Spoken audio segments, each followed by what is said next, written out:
আজি বিশ্ব ৰক্তদাতা দিৱস সমগ্ৰ ৰাজ্যৰ লগতে তেজপুৰতো ৰক্তদাতা দিৱস পালন কৰা হয়। এই উপলক্ষে তেজপুৰৰ কনকলতা অসামৰিক চিকিৎসালয়ৰ পৰা ৰেলী কৰি তেজপুৰ চহৰৰ মাজেৰে পৰিভ্ৰমণ কৰে।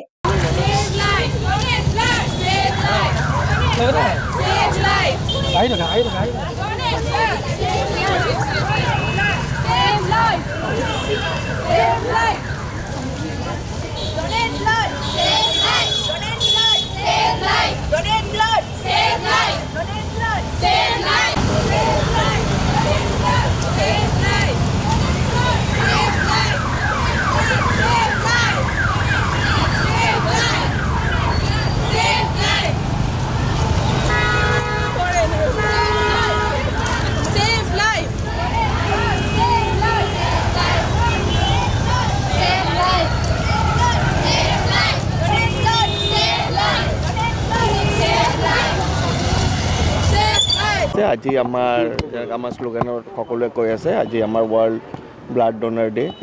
আজি এই দিনটো আমি চেলিব্ৰেট কৰোঁ যে আমি যোনসকল মানুহে ভলেণ্টাৰীলি ব্লাড ডোনেট কৰে তেওঁলোকক অনাৰ কৰিবৰ কাৰণে, তেওঁলোকক ৰেচপেক্ট দিবৰ কাৰণে আমাৰ এইটো 2004ৰ পৰা চেলিব্ৰেট কৰা হৈছে।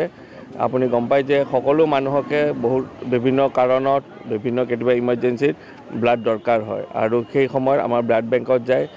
এডিকুৱেট ব্লাড যেতিয়া থাকে আমাৰ বহুত মানুহক ইমাৰ্জেঞ্চি সময়ত জীৱনটো ৰক্ষা কৰিবৰ কাৰণে সহায় কৰা হয়। সেইকাৰণে আমি যোনসকল মানুহে ভলেণ্টাৰীলি দি থাকে তেওঁলোকৰ নিজৰ ফালৰ পৰা আমাৰ যেন ব্লাড বেংকৰ ষ্টকটো মেইনটেইন কৰা হয়, তেওঁলোকক অনাৰ কৰা হয়। আৰু আজি আমি এতিয়া এটা ৰেলী ওলাই আছোঁ।